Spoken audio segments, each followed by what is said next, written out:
Video பார்க்குற எல்லாருக்கும் வணக்கம். இது உங்கள் ரெஸ்லிங் கிங் 2. நான் உங்கள் ரகுமான். இன்றைக்கி நம்ம சேனலில் பார்த்தீங்கன்னா ரோமன் ரெயின்ஸ் பேசின பேச்சை கேட்டு ஜேக்கப் ஹார்ட் ரோமன் ரெயின்ஸோடைய கழுத்தை நெரிச்சு ஒரு மிகப்பெரிய ஒரு சகமெண்டே பண்ணியிருப்பார். அப்படி என்ன தான் ரோமன் தப்பாக பேசினார்? சரி வாங்க பேசினது தமிழில் பார்க்கலாம். மறக்காமல் சேனல் சப்ஸ்கிரைப் பண்ணிக்கோங்க. பெல் ஐகானை கிளிக் பண்ணி திரும்ப ரெஸ்லிங் செய்யல தமிழ் மொழியில் தெரிஞ்சுக்கோங்க. ரோமன் ரெயின்ஸ் பார்த்தீங்கன்னா அரங்கத்துக்குள்ளே வந்துட்டார். வந்த உடனே மக்கள் எல்லாருமே பார்த்தீங்கன்னா எக்னாலஜ் பண்ணுறாங்க. அதுக்கு முன்னாடி ஒரு சின்ன ஒரு டாபிக், அதாவது லாஸ்ட் வீக் மண்டே நைட்டாக நடந்ததை பற்றி சொல்லிவிட்டு இன்றைக்கி மண்டே நைட்டாக நடந்ததை பற்றி பார்க்கலாம். Last week Jacob Hart Roman Reigns கிட்ட வரும்போது என்னை எக்னாலஜ் பண்ணுன்னு சொல்லியிருப்பார். இல்லை வாண்டட் இருக்குது, எல்லாமே எனக்கு வேணும், அந்த டைட்டிலும் வேணும், எனக்கு எல்லாமே வேணும் அப்படிங்கிற மாதிரி சொல்லியிருப்பார். ஒரு வாரம் உனக்கு கால அவகாசம் தாரேன், எல்லாத்தையும் மறந்துக்கிட்டு என்னை எக்னாலஜ் பண்ணி நம்ம டீமில் ஜாயின் பண்ணிக்க அப்படிங்கிற மாதிரி ரோமன் ரெயின்ஸ் சொல்லியிருப்பார். ஒரு வார காலம் முடிஞ்சிருச்சு. இந்த வாரம் மண்டே நைட்டால் ரோமன் ரெயின்ஸ் மெயின் ஈவெண்ட்டாக ஒரு செக்மெண்ட் பண்ணுறாரு. மக்கள் எல்லாருமே ரோமன் ரெயின்ஸை பார்த்து ஓடிசி ட்ரைபல் சீஃப்னு சொல்லும்போது உங்களுடைய பலகைகளில் என்னுடைய பேர்களையும் ஓடிசினும் பல விதத்தில் என்னை வந்து ஷேர் பண்ணுறீங்க. அதெல்லாம் பார்க்கும்போது எனக்கு ரொம்பவே சந்தோஷமாக இருக்குது. இந்த இடத்துல நான் ஒரு விஷயத்தை ப்ரூவ் பண்ணணும். ஹூ இஸ் த பெட்டர், நானா இந்த டைட்டிலா? நிறைய பேர் சொல்கிறாங்க Roman Reigns win the heavy weight champion, Roman Reigns win the heavy weight champion. அதாவது இந்த பட்டங்களை வென்று தான் இந்த ரெஸ்லிங் கம்பெனியில் நான் ஒரு பெரிய ஆள் அப்படிங்கிற நிரூபிக்கணும் அப்படிங்கிற அவசியம் எனக்கு கிடையாது. பட்டங்களை தாண்டிலும் நான் ஒரு பட்டம், அதாவது என்ன சொல்கிறாருன்னா நானே ஒரு பட்டம், எனக்கு எதுக்கு ஒரு பட்டம்? இந்த சாம்பியன்ஷிப் இருக்குல்ல, அது ஏன் கிட்ட வந்ததுனால தான் ஜொலிக்குது. சில பேர் நினச்சிட்டு இருக்கீங்க ரோமன் ரெயின்ஸ் கிட்ட மீண்டும் டைட்டில் போயிருச்சு அப்படின்னு. இல்லை, டைட்டில் தான் என்ன தேர்ந்தெடுத்திருக்குது. இந்த டைட்டில் ஏன் கிட்ட வந்ததுனால தான் ரெஸ்ல்மேனியா டே 2ல் மெயின் ஈவெண்ட் விளையாடிச்சு. இப்போது டாப் 1 சாம்பியன்ஷிப்புக்கு இந்த ஹெவி வெயிட் சாம்பியன்ஷிப் வந்திருக்குன்னா அதுக்கு காரணம் என்னுடைய ஷோல்டரில் இருக்கிறதுனால தான், ஒன் அண்ட் ஒன்லி என்னுடைய ஷோல்டரில் இருக்கிறதுனால தான் டாப் 1 சாம்பியன்ஷிப்பாக இது மாறி இருக்குது. ஸோ முழுக்க இந்த அரங்கத்தில் இருக்கிற எல்லாருக்கும் நான் ஒரு விஷயம் சொல்லிக்கிறேன். பட்டம் அப்படிங்கிறது நம்ம தேடி போக வேண்டியதில்லை. என்னைக்கு அந்த பட்டத்தை விட நம்ம ஒரு பெரிய ஆளாக ஆகுறோமோ அன்னைக்கு அந்த பட்டமே நம்மளை தேடி வரும் அப்படிங்கிற மாதிரி சொல்கிறாரு. உண்மையிலேயே வேறு லெவலில். அதே மாதிரி டெக்சாஸ் எக்னாலஜ் மீ அப்படின்னு சொல்லும்போது அந்த இடத்துக்கு ஜேக்கப் ஹார்ட் வந்துட்டார். ஜேக்கப் ஹார்ட் வந்த உடனே ரோமன் ரெயின்ஸ், ஜேக்கப் உனக்காக தான் காத்திருந்தேன். போன வாரம் நீ இந்த டைட்டிலுக்கான ஆப்பர்ச்சுனிட்டியை பற்றி கேட்டிருந்த. இந்த டைட்டிலுக்கான ஆப்பர்ச்சுனிட்டியை கொடுக்கறத பற்றி எனக்கு எந்த பிரச்சனையும் கிடையாது. ஆனால் நீ பிளட் லைனை விட்டு போகிறேன் அப்படிங்கிற மாதிரி சொல்லியிருந்தேன்.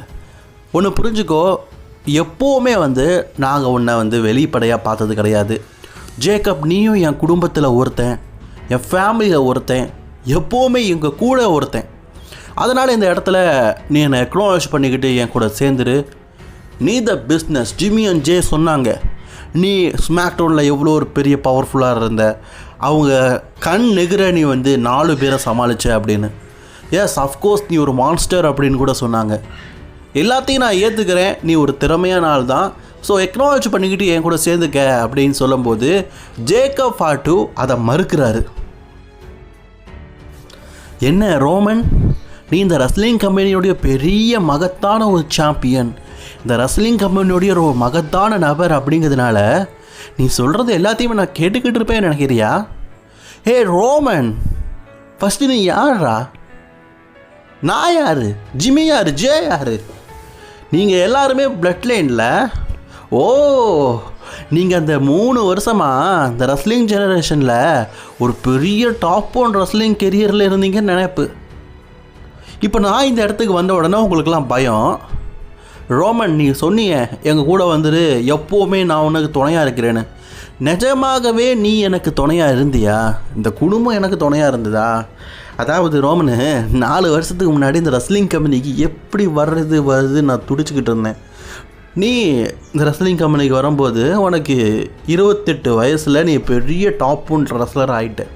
இந்த ரெஸ்லிங் கம்பெனியோடைய மிகப்பெரிய ஃபேஸ் ஆஃப் தி ரெஸ்லராகவே 28 வயசில் அவங்க மாறிட்டேன். ஆனால் எனக்கு 2 குழந்தைகள் பிறந்ததுக்கப்புறமும் எப்படி இந்த டபிள்யூக்கு வர்றதுன்னு சொல்லிட்டு முயற்சி பண்ண எனக்கு யாருமே ஹெல்ப் பண்ணலை. நீ ஹெல்ப் பண்ணியா? நீ பண்ணலையே. நீங்கள் ஜிம்மி அண்ட் ஜே நீங்கள் 3 பேரும் பிளட் லைனாக சேர்ந்து 4 வருஷம் இந்த ரெஸ்லிங் கம்பெனியை ரன் பண்ணீங்க. என்னை கூப்பிட்டீங்களா? கூப்பிடல. நீங்கள் என்னை கண்டுக்கவே இல்லை. முக்கியமாக நீங்கள் என்ன இந்த ரெஸ்லிங் கம்பெனி வரதுக்கு அலோவ் பண்ணலை. ஏன்னா நான் உங்களோட திறமையான ஆகும்ல. எனக்கு யாருமே ஹெல்ப் பண்ணாமல் நடுத்தெருவில் நின்றேன். அந்த நேரத்தில் நீங்கள் பிளட் லைன் இருக்கும்போது ஜிம்மி கூப்பிட்டானா, என்ன ஜே கூப்பிட்டானா, ரோமன் நீ என்ன கூப்பிட்டியா? இல்லை, என்னை இந்த ரெஸ்லிங் கம்பெனிக்கு கூப்பிட்டு எனக்கான வாய்ப்பை தந்த ஒரே ஆள்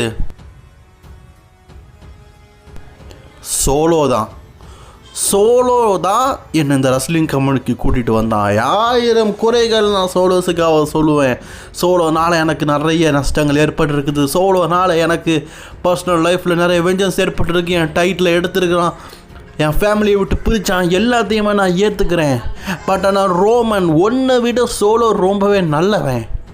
அவன் என் திறமையை புரிஞ்சுக்கிட்டு இந்த ரெஸ்லிங் கம்பெனிக்கு என்னை கால் அவுட் பண்ணான்.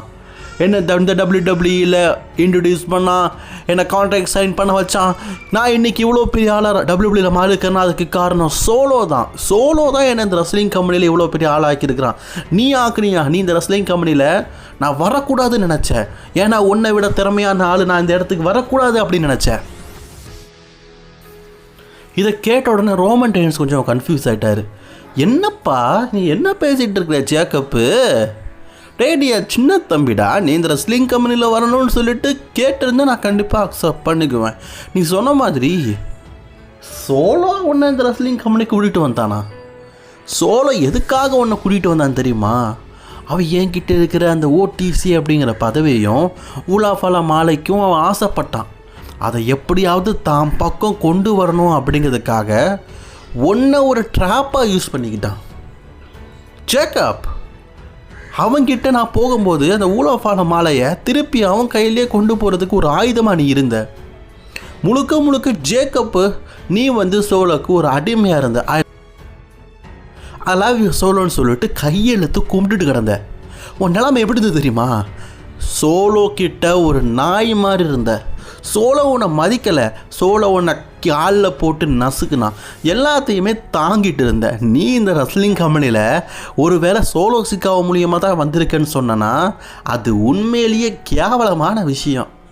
சோலோ உன்னை ஒரு குப்பை மாதிரி தான் யூஸ் பண்ணால், அந்த குப்பைக்காக தான் நீ இந்த WWEக்கு வந்தேன்னு சொல்லும்போது ஜேக்கப் பொறுத்து பார்த்தாரு. நான் எவ்வளோ எமோஷ்னலாக சொல்லியிருக்கிறேன், நீ அப்படி இருந்தும் என்னை குப்பைங்கிற அப்படிங்கிற கோபத்தில் ரோமன் ரெய்ன்ஸோடைய சங்கையை பிடிச்சிட்டாருங்க. சங்கை பிடிச்சி அப்படியே பார்த்தீங்கன்னா நெரிக்கிறாரு. ரோமன் ரெய்ன்ஸும் தடுத்து பார்க்குறாரு. இல்லை, ஜேக்கப் கடும் கோபத்தில் இருக்கார் போல இருக்குது.